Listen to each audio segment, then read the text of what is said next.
पूर्व सभामुखहरूले प्रतिनिधि सभा विघटन जनताप्रति उत्तरदायी कदम नभएको बताएका छन्। संसद भवन नयाँ मानेश्वरमा मङ्गलबार सभामुख अग्निप्रसाद सापकोटाले बोलाएको बैठकमा सहभागी पूर्व सभामुखहरूले जनताको प्रतिनिधि संस्थामाथि दुई पटक आक्रमण भएको र यो पूर्णतः असंवैधानिकताका साथ जनताप्रति उत्तरदायी कदम नभएको बताएका हुन्। पूर्व सभामुखहरूले प्रतिनिधि सभा विघटन विरुद्धको मुद्दालाई प्राथमिकताका साथ छिटो टुङ्गोमा पुर्याउनु पर्ने समेत धारणा राखेका छन्। बैठकपछि कङ्ग्रेसका वरिष्ठ नेता एवं पूर्व सभामुख रामचन्द्र पौडेलले अहिले मुलुक कोरोना महामारी र राजनैतिक रूपमा सङ्कटमा रहेका बेला प्रतिनिधि सभा विघटन हुनु दुर्भाग्य भएको बताउनुभयो। उहाँले सबै विवादको समाधान संसदबाटै खोज्नुपर्ने बेला अदालत जानु परेको जिकिर गर्नुभयो। पौडेलले सदनबाटै राजनैतिक निकास आउनुपर्ने र जनताको अस्तित्व संसदमाथि नै कसैले खेलवाड गर्न नहुने निष्कर्ष निकालेको जानकारी दिनुभयो। अहिलेको अवस्था चुनाव गर्नु भनेको जनतामाथि विपत्ति वर्षाउने विषय भएको तर्क गर्नुभयो।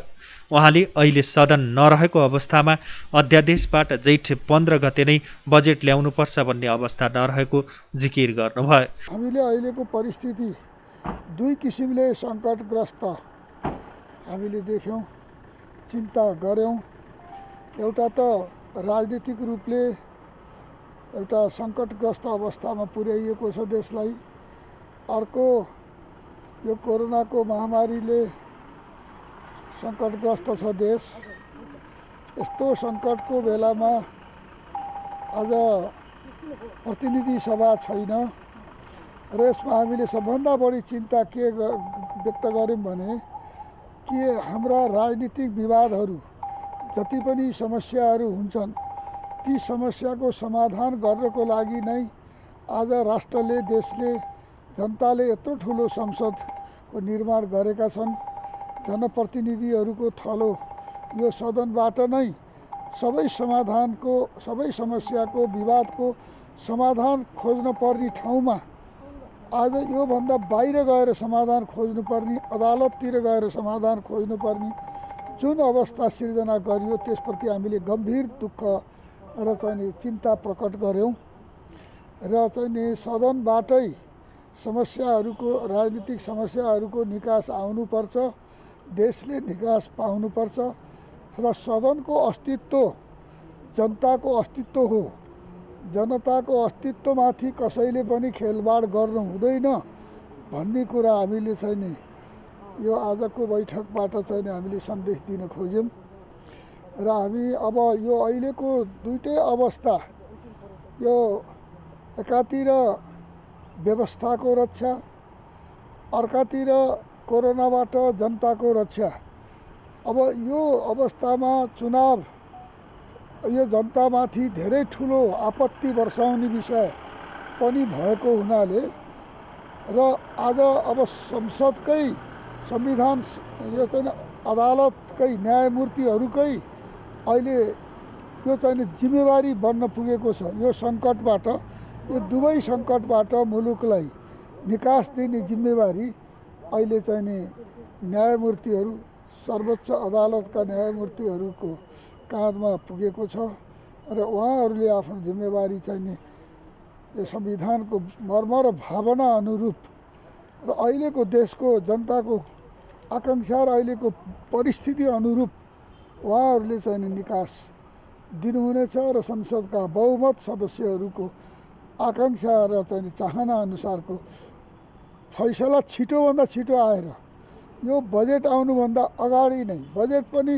वास्तवमा असार मसान्तसम्म छ समय, अहिले हतार गरेर चाहिँ अध्यादेशैबाट ल्याइहाल्नुपर्ने अब केही छैन।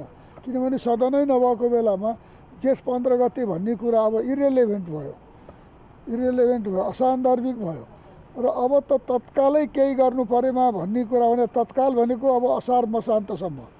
त्यसो भएको हुनाले असार मसान्तभित्रैमा सदन पुनस्थापन भएर आएर सदनबाटै बजेट पारित गर्न सकियो भनेदेखि त्यो सबैभन्दा चाहिँ नि राम्रो हुने, उपयुक्त हुने भन्ने चाहिँ नि पनि हामीलाई यी कुराहरू पनि हामीले विचार छलफल गऱ्यौँ र चाहिँ अहिले देशको संविधानको बारेमा पनि हामीले एउटा छलफल गऱ्यौँ।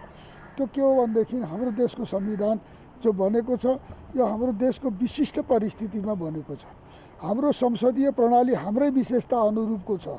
हाम्रो संसदीय प्रणाली हाम्रो विशेषता अनुरूपको छ र यो हाम्रो संविधानको धारा 76 को 5 मा पुगेपछि दलीय व्यवस्थामा दलका सदस्यहरू पनि आफ्नो स्वविवेकीय अधिकार राख्ने हैसियत राख्छन् भन्ने कुरा हाम्रो संसदीय प्रणालीको यो विशिष्टता हो। यो चाहिँ नि धारा उपदफा 5 ले धारा 76 को उपदफा 5 ले यो चाहिँ नि प्रष्ट गरेको कुरा पनि आज हामीले छलफल गर्यौं। त्यस्तै पूर्व सभामुख अन्सरी घरतीले प्रतिनिधि सभा विघटन असंवैधानिक भएको निष्कर्ष निकालेको जानकारी दिनुभयो। उहाँले अहिलेको विषम परिस्थितिमा सङ्कटले निकास र सभामुखको भूमिका के हुन सक्छ भनेर छलफल भएको बताउनुभयो। घरतीले प्रतिनिधि सभा विघटन असंवैधानिक र जनमतलाई अपमान गर्ने किसिमको भएको जिकिर गर्नुभयो। हामी पूर्व सभामुखको हैसियतले यो परामर्शको लागि उहाँले चाहिँ आफ्नो परामर्शको प्रारम्भ गर्नुभएको कुरा चाहिँ हामीलाई जानकारी गर्नुभयो। सोही बमोजिम हामी चाहिँ उपस्थित भयौँ र लगातार रूपमा उहाँले चाहिँ आफ्नो परामर्शको अब यो बैठकहरूलाई चाहिँ अगाडि बढाउनु हुने कुरा पनि हामीले जानकारी पायौँ, प्राप्त गऱ्यौँ। र परामर्शको सवालमा चाहिँ सम्पूर्ण सभामुखज्यूहरू पूर्व सभामुखज्यूहरू जति हामी उपस्थित थियौँ, एकजना भर्चुअल उपस्थित हुनुहुन्थ्यो र हामी 3 जना चाहिँ लाइभ नै उपस्थित भयौँ। हाम्रो सबैले एउटै स्वरमा एउटै मतमा के गर्यौँ भनेपछि प्रतिनिधि सभा भनेको जनताको असली प्रतिनिधित्व गर्ने संस्था हो। किनभने प्रतिनिधि सभाका सदस्यहरू प्रत्यक्ष जनताको मतबाट निर्वाचित भएर आउनुहुन्छ। हुन त सङ्घीय संसदका दुवै सभाहरू चाहिँ जनताको प्रतिनिधि संस्था नै हुन्, तर अझ प्रत्यक्ष रूपमा जनताले आफैले भोट गरेर पठाएको संस्था चाहिँ प्रतिनिधि संस्था भएको हुनाले प्रतिनिधि संस्था चाहिँ जनताको संस्था हो, हैन, प्रतिनिधि संस्था हो। त्यसैले यस संस्थाले गर्ने सम्पूर्ण प्रक्रियाको विषयमा चाहिँ जनता जोडिएको हुन्छ र यदि नेपालमा संविधानमाथि कोही छ भनेपछि नेपाली जनता छ भन्ने हामी मान्यता राख्दछौँ।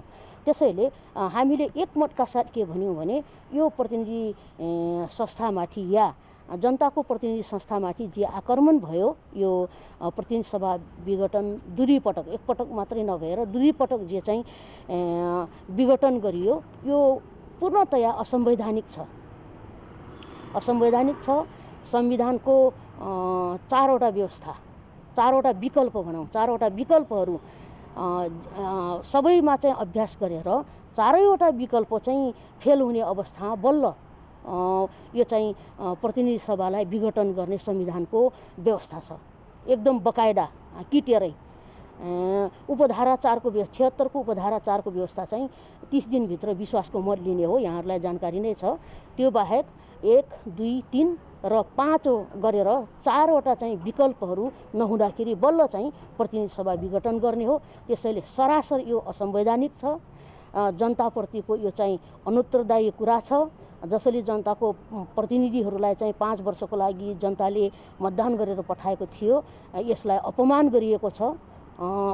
देशलाई चाहिँ यो जुन चाहिँ लडेर ल्याएको व्यवस्था थियो, सङ्घीय लोकतान्त्रिक गणतान्त्रिक व्यवस्था चाहिँ हामीले बहुत रगत पसिना बगाएर ल्याएको हो। यहाँ पत्रकार मित्रहरू पनि धेरै लड्नु भएको छ। त्यति बेलामा चाहिँ यस व्यवस्थाको लागि यो व्यवस्थाकै समाप्तिको झझल्को दिने खालको जे चाहिँ आज चाहिँ अभ्यासहरू कार्यशैलीहरू जे भएको छ, यसको घोर निन्दा गर्नुपर्छ भन्नेमा हामी एकमत भयौँ र यसको लागि चाहिँ हामीले सभामुखले चाहिँ निरन्तर रूपमा सक्रिय हुनुपर्छ। छलफलका क्रममा सभामुख सापकोटाले संसदको रक्षाका निम्ति जस्तोसुकै कदम चाल्न तयार हुने बताउनु भएको थियो। सभामुख सापकोटाले आयोजना गरेको छलफलमा 4 जना पूर्व सभामुख सहभागी भएका थिए भने पूर्व सभामुख सुभाष चन्द्र नेमाङ पनि बैठकमा सहभागी हुनु भएन।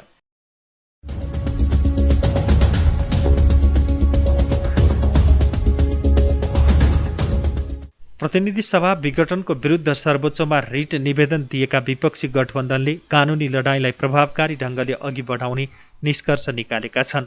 मङ्गलबार कङ्ग्रेस संसदीय दलको कार्यालय सिंहदरबारमा विपक्षी गठबन्धनले रिट दायर पछिको अवस्थामा कसरी अगाडि बढ्ने भन्नेबारे छलफल गरेका हुन्। कानुनविदहरू समेत उपस्थिति भएको बैठकमा प्रतिनिधि सभा विघटनको विरुद्धमा अदालतमा हुने सुनुवाईका विषयमा छलफल भएको नेताहरूले जानकारी दिएका छन्। बैठकपछि माओवादी केन्द्रका अध्यक्ष पुष्पकमल दाहाल प्रचण्डले सर्वोच्चमा दर्ता गरिएको रिटमा कतिपय परिमार्जन गर्नुपर्ने तथा कतिपय ठेगाना नमिलेको समेत लगायत प्राविधिक विषयमा मात्रै छलफल भएको जानकारी दिनुभयो। त्यहाँ अझ चाहिँ कतिपय परिमार्जन गर्नुपर्ने, कतिपय ठेगान नमिलेको मिलाएको टेक्निकल मात्रै हो आज। त्यस्तै कङ्ग्रेस नेता रमेश लेखकले रिटमाथिको सुनुवाईमा अदालतमा कसरी प्रस्तुत हुने बारे छलफल भएको जानकारी दिनुभयो। त्यस्तै अब बहसमा को कानुन व्यवसायलाई अगाडि बढाउने भन्नेबारे शीर्ष नेताहरूबीच छलफल भएको उहाँले बताउनुभयो। त्यस्तै उहाँले बहुमत सांसदहरूको हस्ताक्षरसहित रिट दर्ता भएका कारण सर्वोच्चले संसद पुनर्स्थापना गर्ने दावी गर्नुभयो। लेखकले सङ्घीय लोकतान्त्रिक गणतन्त्र र यो संविधानलाई नै समाप्त पार्ने षड्यन्त्र भइरहेको बताउनुभयो। अब हामी अगाडि कसरी बढ्ने भन्ने बारेमा छलफल भएको हो। सम्भवतः अब भोलि पर्सिदेखि अदालतमा यसको मुद्दाको बहस प्रारम्भ होला। त्यसका लागि कानुन व्यवसायी साथीहरूको व्यवस्थापन, अब कोलाई रिक्वेस्ट गर्ने, कसरी अगाडि बढ्ने भन्ने बारेमा छलफल भएको छ। त्यस कारण चाहिँ त हिजोकै जुन हामीले बहुमतले सर्वोच्च अदालतमा प्रतिनिधि सभाका सदस्यहरूले रिट निवेदन हाल्नुभएको छ, त्यो विषयमा अब अगाडि कसरी जाने भनेर नेताहरूका बिचमा छलफल भएको। जस्तो कानुनी लडाइँ भएको भएर अब यसमा चाहिँ जुन आज पनि पेशीमा पर्न चाहिँ होइन, अब लामो प्रक्रिया पनि लाग्न सक्छ। यो बिचमा राजनीतिक प्रतिवाद चाहिँ तपाईँहरूको कसरी गर्नुहुन्छ? निर्णय त गर्नुभएको थियो होइन, राजनीतिक त अब तपाईँहरूले पनि अब विषयवस्तुलाई ठिक ढङ्गले उठाइराख्नु भएको छ। म धन्यवाद पनि दिन चाहन्छु सम्पूर्ण सञ्चार माध्यमका साथीहरूलाई।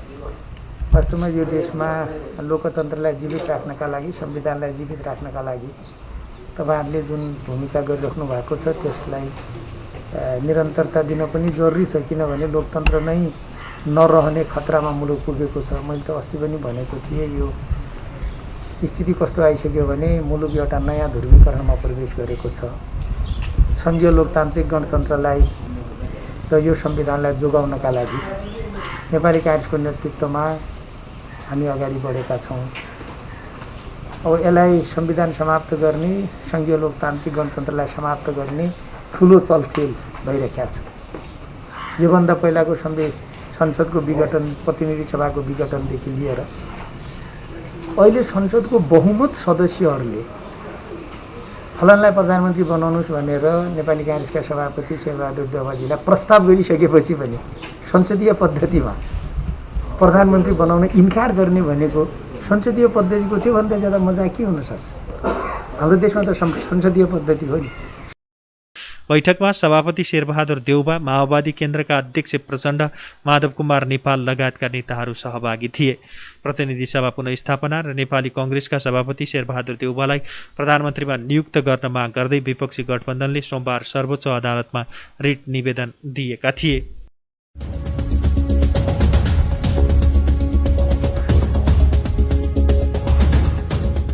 नेपालमा मङ्गलबार थप 8,636 जनामा कोरोना संक्रमण पुष्टि भएको छ।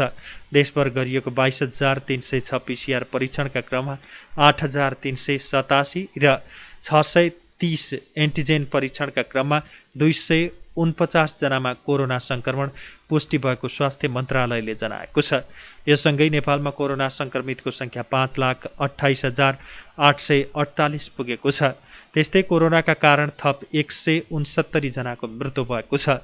हाल नेपालमा 6,700 जनाले कोरोनाका कारण ज्यान गुमाएका छन्। त्यस्तै थप 6,404 जना संक्रमण मुक्त भएका छन्। हालसम्म नेपालमा 4,04,887 जना कोरोना मुक्त भएका छन्। हाल नेपालमा 1,17,261 सक्रिय संक्रमित आइसोलेसनमा र 914 जना क्वारेन्टिनमा छन्। हालसम्म नेपालमा 29,58,620 वटा PCR परीक्षण गरिएको मन्त्रालयले जनाएको छ।